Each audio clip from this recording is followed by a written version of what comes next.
नमस्कार दोस्तों, आप सभी का स्वागत है आपके अपने ही चैनल बेस्ट एजुकेशन पर। दोस्तों आज की वीडियो में डिस्कस करेंगे हम सामान्य हिंदी हिंदी व्याकरण का दोस्तों मॉक टेस्ट नंबर 1। ठीक है दोस्तों, आज की जो क्लास रहेगी ये दोस्तों हमारी पहली क्लास है।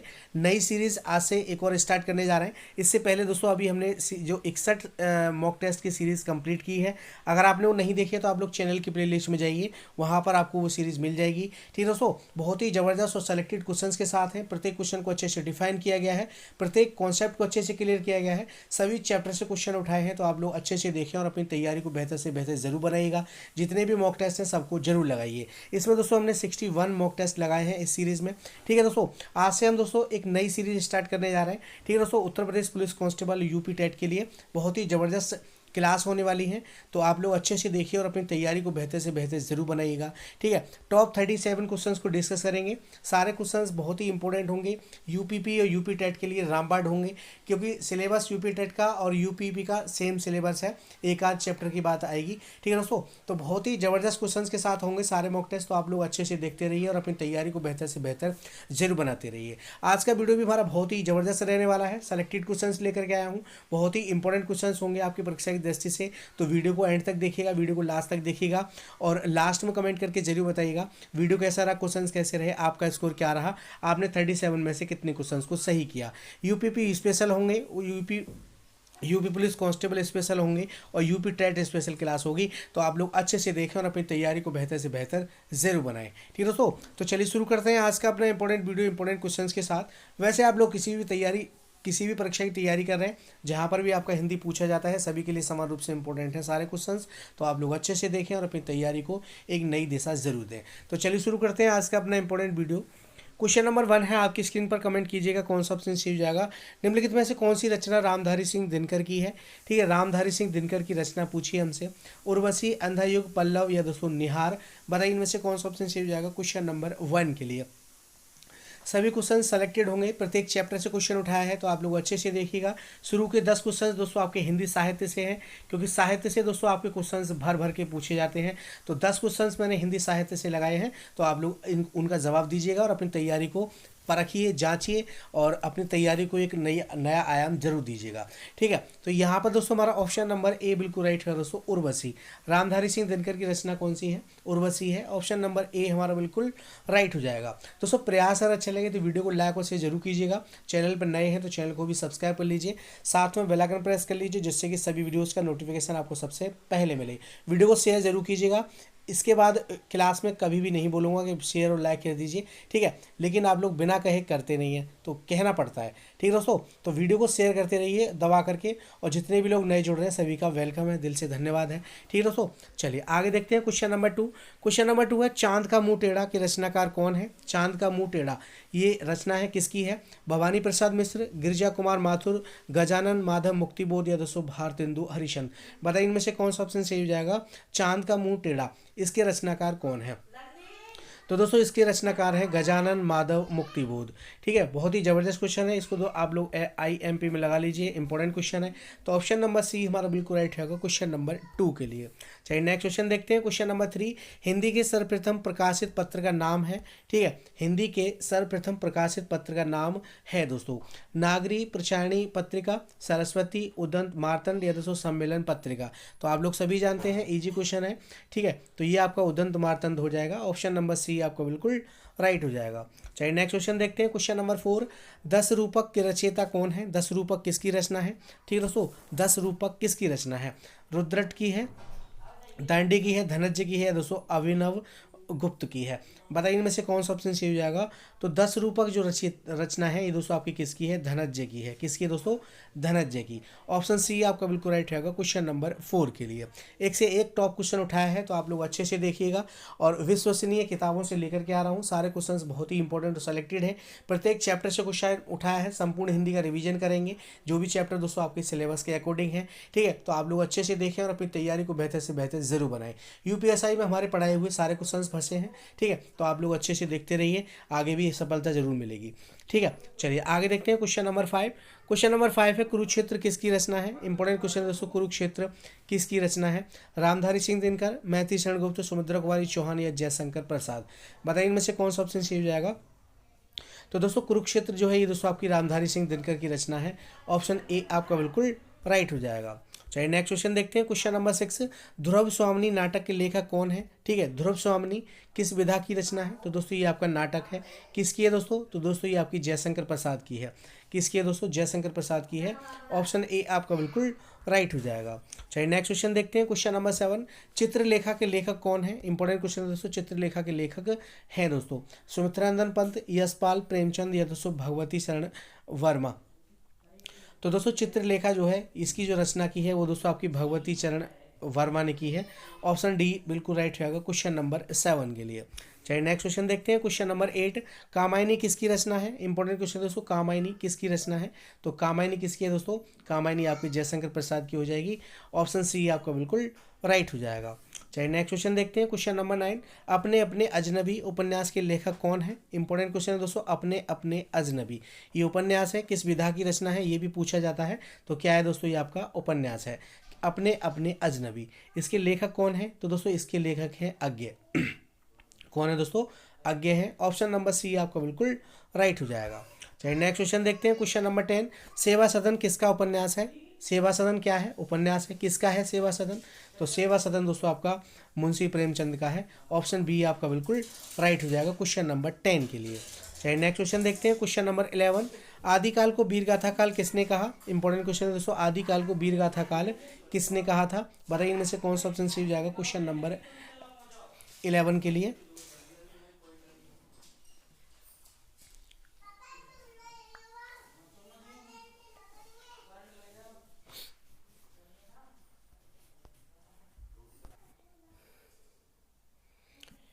तो दोस्तों यहाँ पर हमारा ऑप्शन नंबर सी बिल्कुल राइट है दोस्तों, पंडित रामचंद्र शुक्ल ने। ठीक है दोस्तों, आदिकाल को वीरगाथा काल किसने कहा? पंडित रामचंद्र शुक्ल ने कहा था। ऑप्शन सी आपका बिल्कुल राइट रहेगा क्वेश्चन नंबर 11 के लिए। चलिए नेक्स्ट क्वेश्चन देखते हैं, क्वेश्चन नंबर 12। हिंदी की उत्पत्ति किस अपभ्रंश से हुई है? इंपॉर्टेंट क्वेश्चन है दोस्तों, हिंदी की उत्पत्ति किस अपभ्रंश से हुई है? तो दोस्तों ये आपकी सौर सैनी अपभ्रंश से हुई है। ऑप्शन बी आपका बिल्कुल राइट हो जाएगा। चलिए नेक्स्ट क्वेश्चन देखते हैं, क्वेश्चन नंबर 13। निम्नलिखित में से कौन कवि राष्ट्र कवि कहलाते हैं? ठीक है, राष्ट्र कवि की बात हो रही है। निम्नलिखित में से कौन कवि राष्ट्र कवि कहलाते हैं? इंपॉर्टेंट क्वेश्चन है दोस्तों, इंपॉर्टेंट में लगा लीजिए। ठीक है, तो दोस्तों ये हो जाएंगे आपके मैथिली शरण गुप्त। मैथिली शरण गुप्त को दोस्तों राष्ट्र कवि कहा जाता है। ऑप्शन नंबर सी आपका बिल्कुल राइट होगा क्वेश्चन नंबर 13 के लिए। चलिए नेक्स्ट क्वेश्चन देखते हैं, क्वेश्चन नंबर 14। आधुनिक युग का तुलसी किसे कहा जाता है? इंपॉर्टेंट क्वेश्चन है दोस्तों, आधुनिक युग का तुलसी किसे कहा जाता है? इंपॉर्टेंट क्वेश्चन है, आधुनिक युग की दोस्तों मीरा किसे कहा जाता है? ये भी पूछा जाता है आपसे।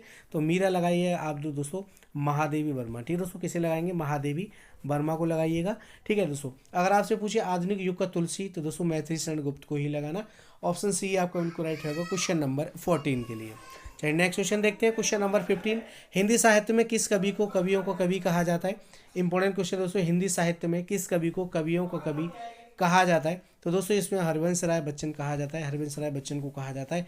ठीक है, हिंदी साहित्य में किस कवि को कवियों को कवि कहा जाता है? हरिवंश राय बच्चन को। नो डाउट, आप लोगों को डाउट नहीं करना है। ठीक है, पिछली क्लास में भी जब हमने जो आपकी जो पहली क्लास है भाषा वाली, उसमें भी मैंने क्वेश्चन को ये कराया था, तो उसमें आपका डाउट था कि हरवंश राय बच्चन नहीं होंगे। तो हरवंश राय बच्चन ही है, बिल्कुल आप लोग नो डाउट रहिएगा। ठीक है, जो आयोग ने माना है उसी को मानेंगे। तो ऑप्शन डी हमारा बिल्कुल राइट रहेगा क्वेश्चन नंबर 15 के लिए। चलिए नेक्स्ट क्वेश्चन देखते हैं, क्वेश्चन नंबर 16। निम्नलिखित में से अव्यय है, अव्यय बताना है। प्राचीन, मोटा, गरीब या और। बताइए इनमें से कौन सा ऑप्शन सही हो जाएगा? अव्यय बताना है। अव्यय दोस्तों वे शब्द होते हैं जो लिंग, वचन, कारक के कारण कोई भी परिवर्तन उनमें नहीं होता है, अव्यय कहलाते हैं। ठीक है, अव्यय जो होते हैं वो दोस्तों हमारे 4 प्रकार के अव्यय होते हैं। अव्यय के कितने भेद होते हैं? 4 होते हैं मोस्टली। ठीक है दोस्तों, क्रिया विशेषण, संबंध बोधक, समुच्चय बोधक, विस्मयादि बोधक। इसमें दोस्तों निपात को भी इंक्लूड कर लिया गया है। ठीक है, कुछ किताबों में निपात भी दे रखा है, तो आप लोग ऑप्शन के हिसाब से लगाना, लेकिन 4 ही होते हैं मोस्टली। ठीक है दोस्तों, तो अव्यय जो है इसमें दोस्तों हमारा और जो है ये क्या है दोस्तों? अव्यय हो जाएगा, क्योंकि दोस्तों ये लिंग, वचन, कारक के कारण ये अपना रूप परिवर्तित नहीं करेगा, जैसा है वैसा ही रहेगा। ठीक है, तो यहाँ पर हमारा ऑप्शन नंबर डी बिल्कुल राइट रहेगा क्वेश्चन नंबर 16 के लिए। ठीक है, इसको आप लोग याद रखिएगा। और अव्यय और जो है ये दोस्तों आपका समुच्चय बोधक अव्यय होता है। और ठीक है दोस्तों, चलिए आगे देखते हैं, क्वेश्चन नंबर 17। क्वेश्चन नंबर 17 है, दोहा के प्रथम चरण में कितनी मात्राएं होती हैं? इंपॉर्टेंट क्वेश्चन है दोस्तों। दोहा, दोहा जो कि दोस्तों आपका अर्धसममात्रिक छंद होता है। कैसा होता है दोस्तों? आपका अर्धसममात्रिक छंद होता है। ठीक है, इसको आप लोग याद रखिएगा, अर्धसममात्रिक छंद होता है। इसके दोस्तों आप हमसे पूछा है प्रथम चरण में, प्रथम मतलब पहले, और जो आपका पहले और तृतीय चरण में है ना दोस्तों। तो इसमें दोस्तों हमारी कितनी मात्राएं होती हैं, 13 मात्राएं होती हैं। कितनी मात्राएं होती हैं, 13 मात्राएं होती हैं प्रथम चरण में। ठीक है दोस्तों, इसको आप लोग याद रखिएगा। और इसका द्वितीय चरण जो होता है उसमें दोस्तों आपकी 11 मात्राएं होती हैं। द्वितीय चरण में कितनी प्रथम और तृतीय में दोस्तों आपकी 13 मात्राएं, और द्वितीय और फोर्थ में इसमें 11 मात्राएं होती हैं। ठीक है, इसको आप लोग याद रखिएगा। ठीक है, इसको पहला जो चरण होता है इसको विषम चरण भी बोला जाता है। ठीक है, तो यहाँ पर हमारा ऑप्शन नंबर सी बिल्कुल राइट रहेगा क्वेश्चन नंबर 17 के लिए। चलिए नेक्स्ट क्वेश्चन देखते हैं, क्वेश्चन नंबर 18। निम्नलिखित में से कौन सा शब्दालंकार है? शब्दालंकार पूछा है हमसे। ठीक है दोस्तों, निम्नलिखित में से कौन सा शब्दालंकार है? तो यमक अलंकार जो है ये दोस्तों आपका शब्दालंकार के अंतर्गत आता है। ठीक है दोस्तों, तो यमक अलंकार शब्दालंकार के अंतर्गत आएगा। श्लेष हो गया, अनुप्रास हो गया, लटानुप्रास, रूपक, उत्प्रेक्षा, उपमा, ये सभी दोस्तों आपके अर्थालंकार के अंतर्गत आते हैं। ठीक है, ये सभी ये जो दे रखे हैं ये अर्थालंकार के अंतर्गत आएंगे। तो ऑप्शन डी हमारा बिल्कुल राइट रहेगा क्वेश्चन नंबर 18 के लिए। चलिए नेक्स्ट क्वेश्चन देखते हैं, क्वेश्चन नंबर 19। निम्न में से तालव्य ध्वनि है, तालव्य ध्वनि पूछी है, हिंदी वर्णमाला से है ये क्वेश्चन आपका, हिंदी वर्णमाला से है। ठीक है, वर्णों के व्यवस्थित समूह को वर्णमाला कहा जाता है।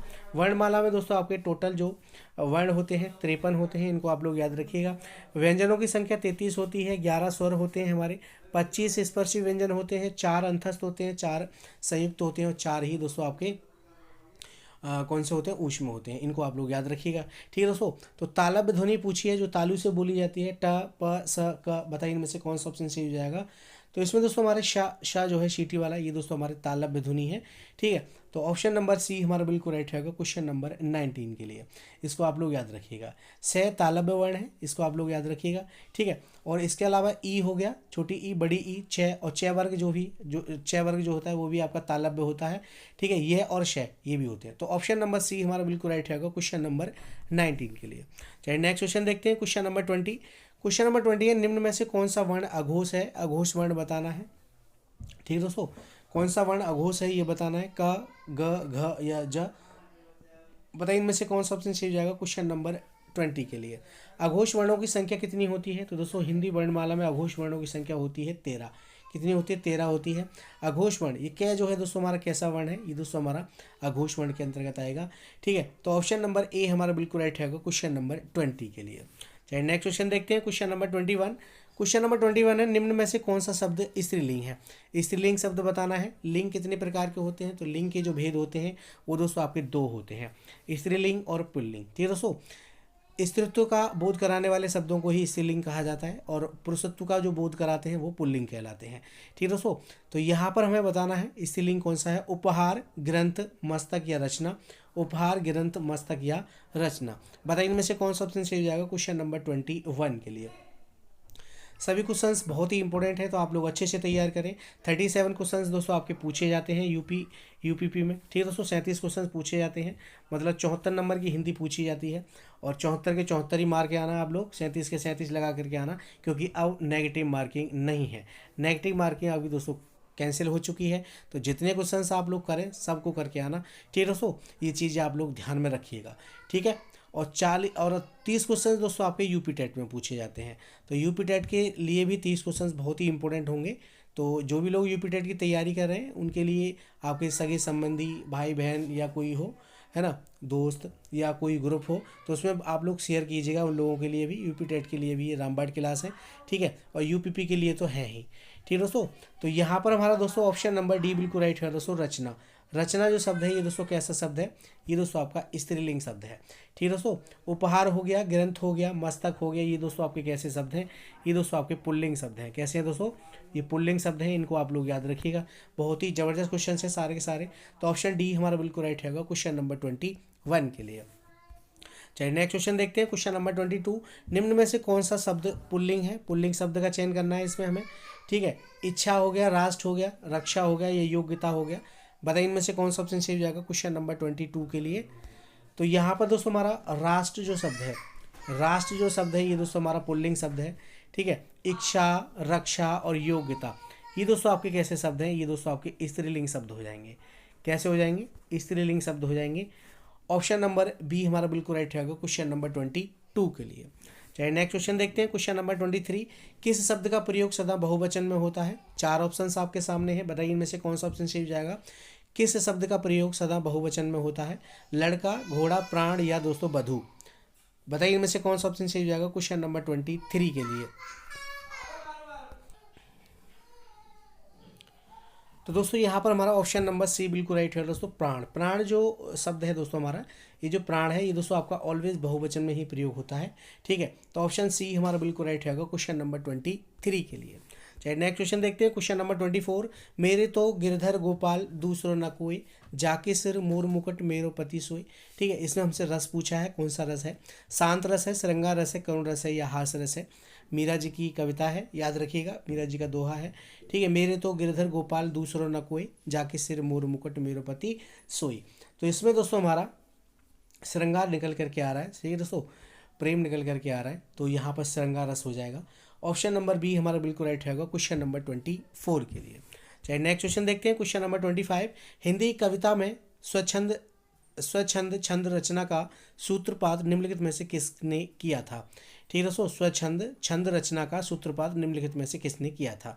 जयशंकर प्रसाद, मैथिली शरण गुप्त या दोस्तों अयोध्या सिंह उपाध्याय हरिओद या सूर्यकांत त्रिपाठी निराला जी। बताइए इनमें से कौन सा ऑप्शन सही हो जाएगा क्वेश्चन नंबर 25 के लिए। तो दोस्तों यहाँ पर हमारा ऑप्शन नंबर डी बिल्कुल राइट है दोस्तों। सूर्यकांत त्रिपाठी निराला जी ने किया था स्वच्छंद छंद रचना का सूत्रपात। ठीक है, तो ऑप्शन डी हमारा बिल्कुल राइट रहेगा क्वेश्चन नंबर 15 के लिए, 25 के लिए। चलिए नेक्स्ट क्वेश्चन देखते हैं। क्वेश्चन नंबर 26, निम्नलिखित में कौन सा विकल्प विराम भेद और उसके चिन्ह को सम्मिलित नहीं करता है? ठीक है, 4 विकल्प आपके सामने हैं, इनमें से बताना है हमें कौन सा विराम भेद उसके चिन्ह को सम्मिलित नहीं करता है। ठीक है, पूर्ण विराम, अल्प विराम, योजक चिन्ह या दोस्तों उद्धरण चिन्ह। बताइए इनमें से कौन सा ऑप्शन सही हो जाएगा क्वेश्चन नंबर 26 के लिए। तो पूर्ण विराम का जो चिन्ह है ये दोस्तों आपका बिल्कुल राइट लगा हुआ है। अल्प विराम जो है ये भी आपका सही है, लेकिन योजक चिन्ह जो है ये आपका दोस्तों नहीं होता है। योजक चिन्ह ऐसे होता है, ठीक है, नीचे को हो गया ये, सॉरी, ये ऐसे करके योजक चिन्ह होता है आपका, तो यही गलत हो जाएगा दोस्तों। ठीक है दोस्तों, ये आपका योजक चिन्ह नहीं है, तो ऑप्शन नंबर हमारा 3 जो है बिल्कुल राइट हो जाएगा। यहाँ से थोड़ा आप लोग मैनेज कीजिएगा, इसके ऑप्शंस हैं 1 2 3 करके हैं। ठीक है, तो ये उद्धरण चिन्ह बिल्कुल सही है हमारा, तो ऑप्शन नंबर 3 हमारा बिल्कुल राइट रहेगा क्वेश्चन नंबर 26 के लिए। 26 के लिए ऑप्शन नंबर हमारा 3 जो है बिल्कुल राइट रहेगा क्वेश्चन नंबर 26 के लिए। चलिए नेक्स्ट क्वेश्चन देखते हैं। क्वेश्चन नंबर 27, क्वेश्चन नंबर 27 है, निम्नलिखित वाक्य में आए खाली स्थान के लिए सही शब्द चुनिए। जिसने गुलाबी कमीज पहनी है, खाली जगह नाम श्याम है। ठीक है, जिसका, उसका, इसका या किसका। बताइए इनमें से कौन सा ऑप्शन सही हो जाएगा क्वेश्चन नंबर 27 के लिए। बताइए इनमें से कौन सा ऑप्शन आपका राइट हो जाएगा दोस्तों।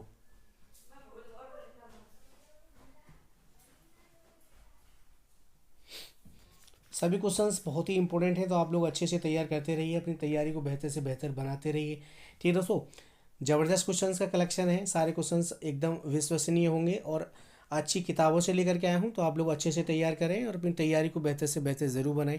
ठीक है, तो इसमें दोस्तों हमारा ऑप्शन नंबर कौन सा सही हो जाएगा?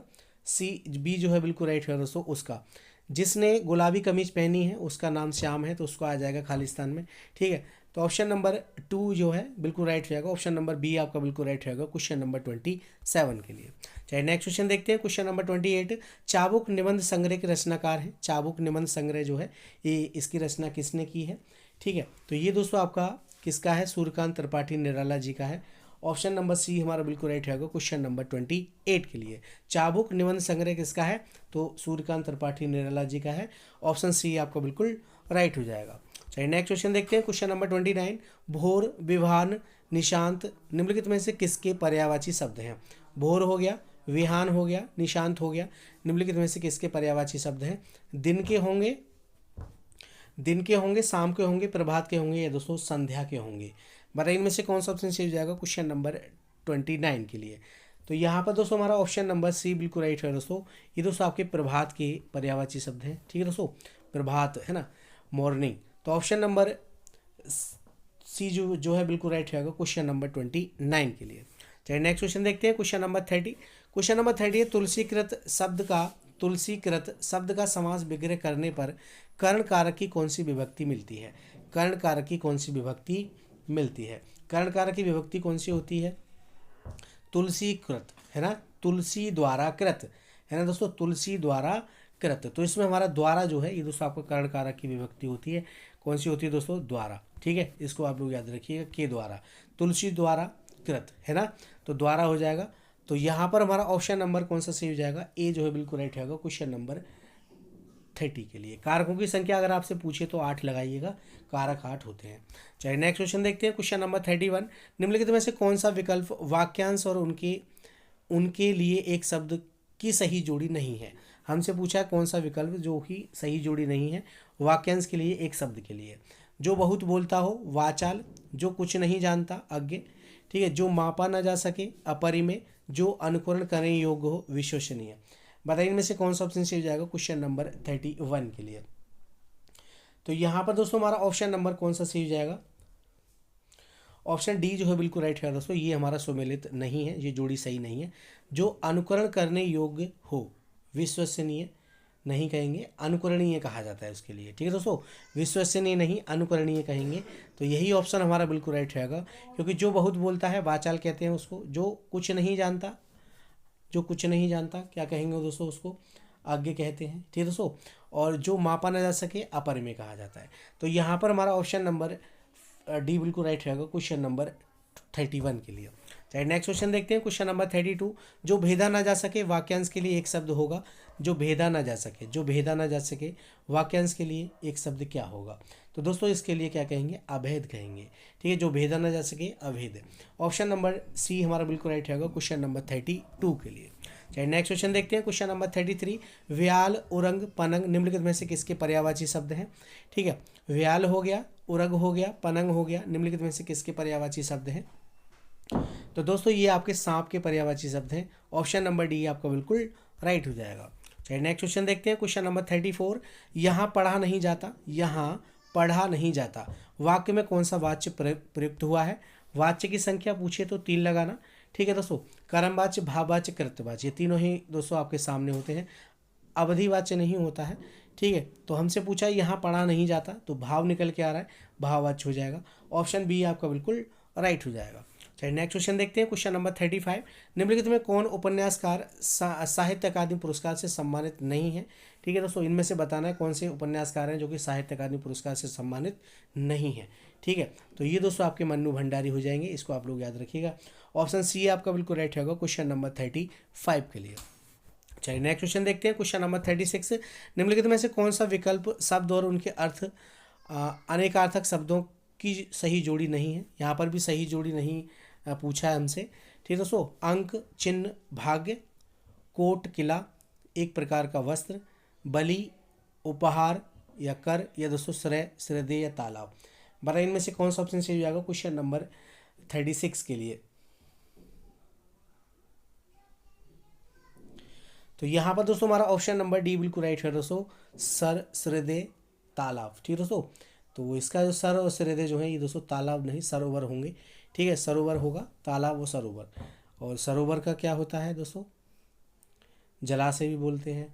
तो यहाँ पर हमारा ऑप्शन नंबर डी बिल्कुल राइट रहेगा, यही मेल नहीं खा रहा है। ठीक है, तो ऑप्शन नंबर डी बिल्कुल राइट रहेगा क्वेश्चन नंबर 36 के लिए। चलिए नेक्स्ट क्वेश्चन देखते हैं, क्वेश्चन नंबर 37 और इस वीडियो को लास्ट। निम्नलिखित में से असत्य कथन की पहचान कीजिए। यहाँ पर असत्य कथन बताना है। व्यंजन वर्गों के तीसरे, चौथे व्यंजन वर्गों के तीसरे, चौथे और पांचवें व्यंजन सघोष हैं। ठीक है, बताइए कौन सी परिभाषा इनमें से हमारी असत्य है? व्यंजन वर्गों के पहले और दूसरे व्यंजन अघोष हैं, समस्त स्वर सघोष ध्वनियाँ हैं, या सभी विसर्ग होते हैं। बताइए इनमें से कौन सा ऑप्शन सही हो जाएगा? सभी विसर्ग सघोष होते हैं। बताइए इनमें से कौन सा ऑप्शन सही हो जाएगा क्वेश्चन नंबर 37 के लिए? हमसे असत्य पूछा है, तो दोस्तों यहाँ पर हमारा ऑप्शन नंबर डी बिल्कुल राइट है दोस्तों, सभी विसर्ग सघोष होते हैं। ये बात बिल्कुल गलत है। ठीक है, व्यंजन वर्गों के तीसरे, चौथे और पांचवें व्यंजन सघोष होते हैं, ये सही है। व्यंजन वर्गों के पहले और दूसरे व्यंजन अघोष होते हैं, ये भी सही है। ठीक है, समस्त स्वर जो होते हैं, जितने भी स्वर होते हैं वो सघोष होते हैं, सभी ध्वनियाँ होती हैं, तीनों सही है। तो ऑप्शन नंबर डी हमारा बिल्कुल राइट रहेगा क्वेश्चन नंबर 37 के लिए। तो ये थे मोस्ट 37 क्वेश्चन। क्लास कैसी रही कमेंट बॉक्स में कमेंट करके ज़रूर बताइएगा। ठीक है, और प्रयास अगर अच्छा लगा तो वीडियो को लाइक और शेयर ज़रूर कीजिएगा। चैनल पर नए हैं तो चैनल को सब्सक्राइब कर लीजिए। साथ में बेल आइकन प्रेस कर लीजिए, जिससे कि सभी वीडियोज़ का नोटिफिकेशन आपको सबसे पहले मिले। ठीक दोस्तों, रोजाना जरूर जुड़िएगा, 8:30 बजे आपकी क्लास होती है, तो जरूर देखें। यूपीपी के लिए रामबाण क्लास है, यूपी टेट के लिए रामबाण है, और इससे अतिरिक्त जो भी परीक्षाएं आपकी होंगी जिनमें हिंदी पूछी जाती है सभी के लिए समान रूप से इंपॉर्टेंट है। तो वीडियो को दबा के शेयर कीजिएगा, और चैनल पर नए हैं तो चैनल को भी सब्सक्राइब कर लीजिए। ठीक है दोस्तों, मिलते हैं अगली वीडियो में नए क्वेश्चंस नए मॉक टेस्ट के साथ। तब तक के लिए जय हिंद, जय भारत, धन्यवाद दोस्तों।